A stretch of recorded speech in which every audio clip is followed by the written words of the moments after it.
to the meta-ducky making of BrainsWork, Part 5, Truth versus Illusion. Also, dinosaurs. The next step on the metaphysical map is truth or illusion.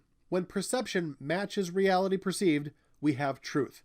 When it is different, we have illusion. Which duck is the true duck? Take a close look now. Is it the first one? Is it the second one? Is it the blue one? It's this one! That's right! Good job, everybody! I knew you could do it! High fives! Is this the true structure and form of that car? Shoe? I'm not really sure what that is, to be totally honest. Also, is your context causing an illusion? Is it true that this guy is ginormous and holding up this leaning tower of Pisa? Pisa Tower? It's a tower in Pisa that's leaning. That really seems just precarious and unsafe. What about the couple on the right there? Is he really a teeny little guy about to kiss a ginormous Amazon woman?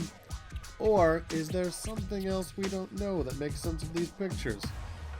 Probably not. Those are probably a couple of giants and one tiny guy. Are these shapes somehow impossible? If you've taken any kind of art class where you've tried to draw a cube, you've probably been shown these and said, these are impossible shapes, they can't exist. It's a paradox! Or is it? Well, what are these? I think we all know that these are cubes, right? That's a Rubik's Cube, and the other one's just a sort of drawing representing a transparent cube. What is this shape in the front here? Well, that's a square. We all know that. What's that shape?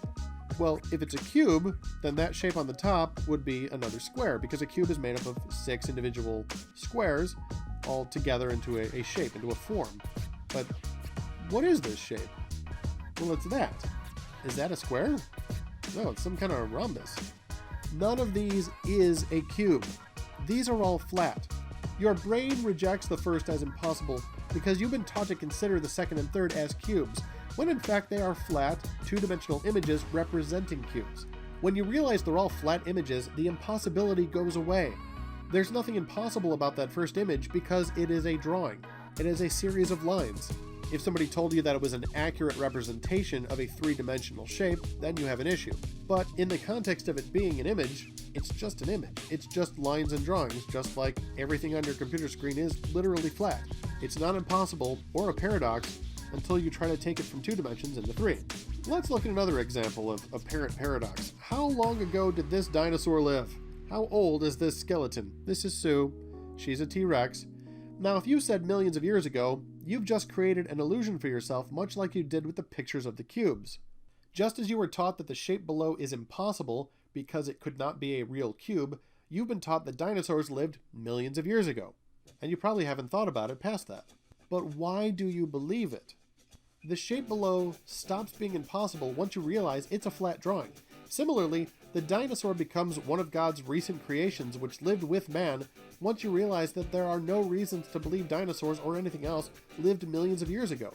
And there are in fact many reasons to believe they must have lived more recently.